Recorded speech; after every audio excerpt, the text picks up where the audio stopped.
नमस्कार दोस्तों।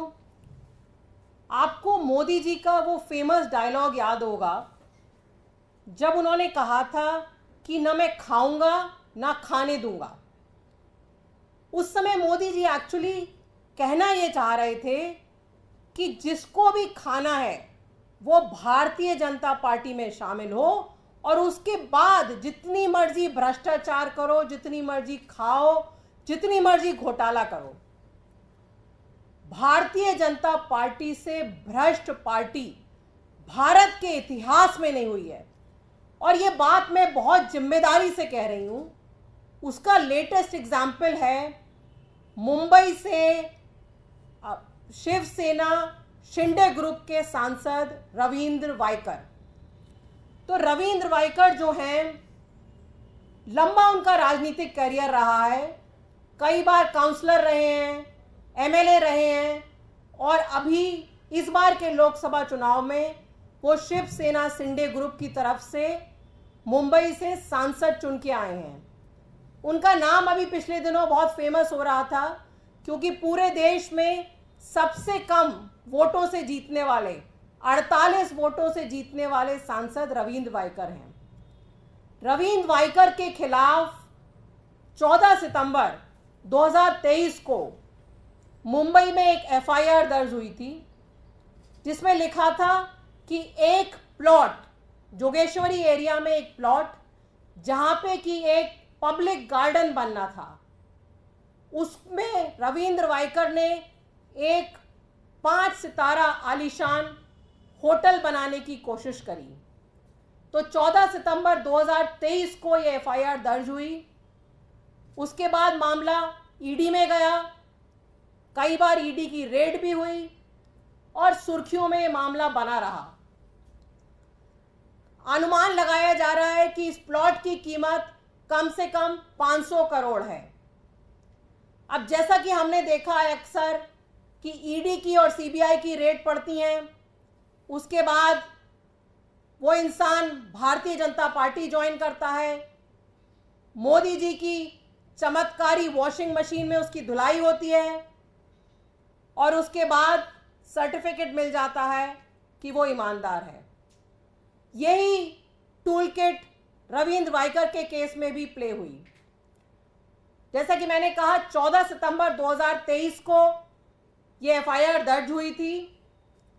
10 मार्च 2024 को उन्होंने उद्धव ठाकरे का ग्रुप छोड़ के शिंदे का ग्रुप ज्वाइन किया। शिंदे ग्रुप जो भारतीय जनता पार्टी के साथ गठबंधन में है, शिंदे ग्रुप ज्वाइन किया, मुंबई से चुनाव लड़ा, 48 वोटों से चुनाव जीते और कल उनके खिलाफ जो केस था उसको समाप्त कर दिया गया। क्लोजर रिपोर्ट दाखिल कर दी गई, यानी कि मोदी जी की वॉशिंग मशीन में धुलाई हो गई और उनको सर्टिफिकेट मिल गया। इतनी हंसी आती है, क्लोजर रिपोर्ट में लिखा है कि अधूरी जानकारी और गलत फहमी के कारण ये क्लोजर रिपोर्ट दाखिल की जा रही है। अधूरी जानकारी क्या थी? क्या ये अधूरी जानकारी थी कि वो शीघ्र ही भाजपा के गठबंधन को ज्वाइन करने जा रहे हैं? शायद ईडी को ये बात पता नहीं थी, इसलिए ईडी ने रेड डाली थी। गलत फहमी क्या थी ये भी नहीं पता, लेकिन ये बात क्लियर है कि जैसे ही उन्होंने भारतीय जनता पार्टी का भ्रष्टाचारियों का गठबंधन ज्वाइन किया, उनके खिलाफ ना तो उसके बाद ईडी ने कोई भी रेड करी, ना ईडी ने पूछताछ के लिए बुलाया और अब जो है क्लोजर रिपोर्ट दाखिल कर दी गई।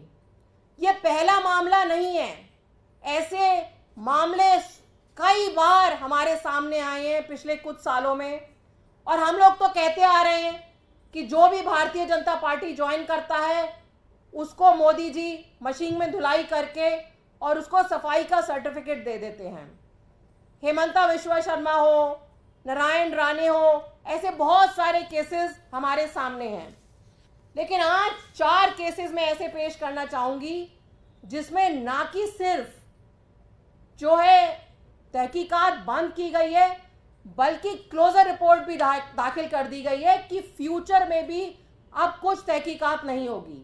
ये तो अक्सर होता है कि भाजपा ज्वाइन करने के बाद ईडी का और सीबीआई का समन आना बंद हो जाता है, जो तहकीकात होती है उसको ठंडे बस्ते में ढाल दिया जाता है।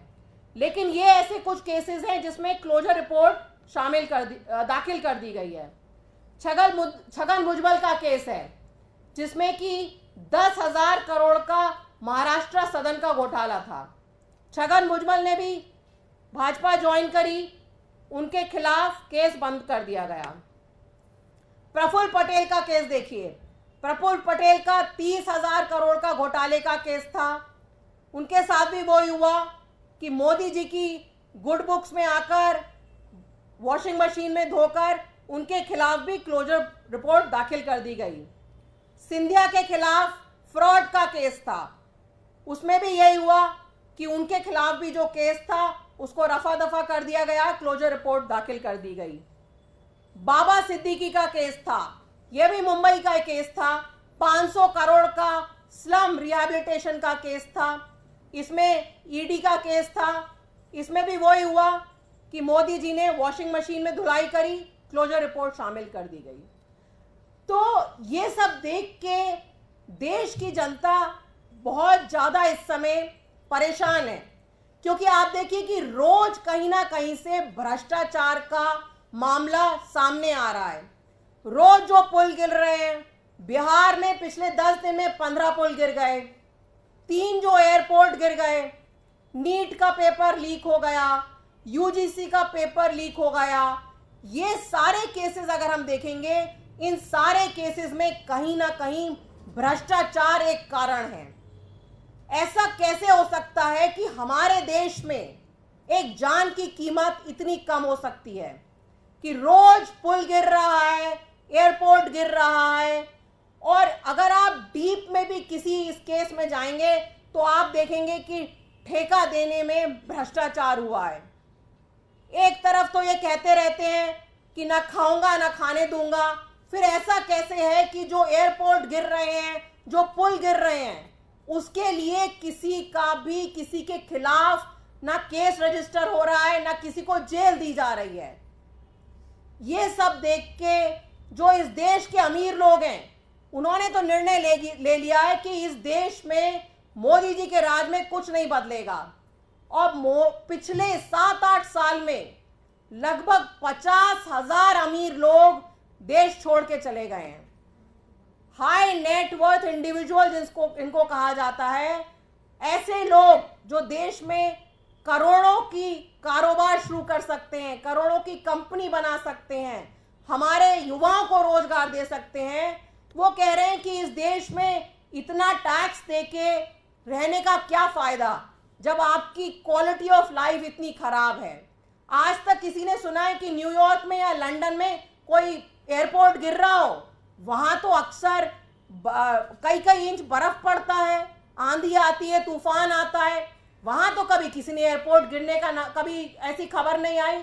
हमारे देश में क्यों हर दिन एयरपोर्ट गिरने की, पुल गिरने की, पेपर लीक होने की ये सारी खबरें आती हैं? इन सब खबरों के पीछे भ्रष्टाचार भ्रष्टाचार भ्रष्टाचार यही एक कारण है। अमीर लोग तो देश छोड़ के चले गए, आप और हम क्या करेंगे? हमें तो इसी देश में रहना है। अगर इस देश में हमें रहना है तो हमें भ्रष्टाचार के खिलाफ आवाज उठाती रहनी पड़ेगी।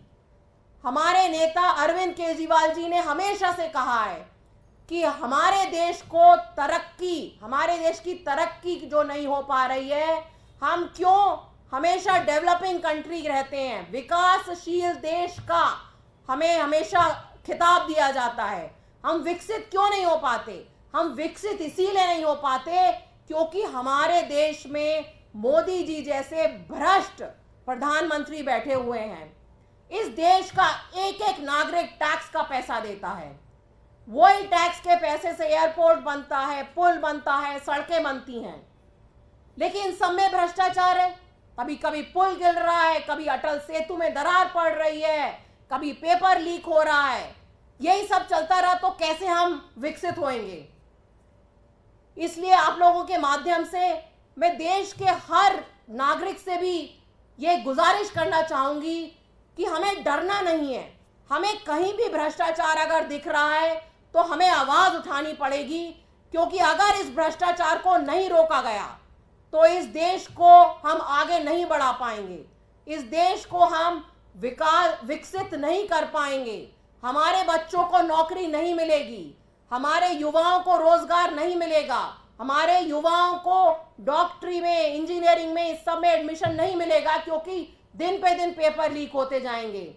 आम आदमी पार्टी तो हमेशा से भ्रष्टाचार के खिलाफ आवाज उठाती रही है और उठाती रहेगी। हमारे इसी आवाज उठाने की वजह से हमारे सारे नेताओं को जेल में डाला गया है, लेकिन फिर भी कोई कॉम्प्रोमाइज नहीं कर रहा है, सब जेल में बंद हैं।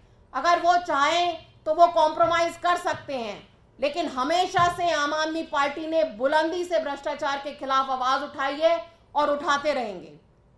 धन्यवाद। आपके कोई सवाल हो तो बताइए।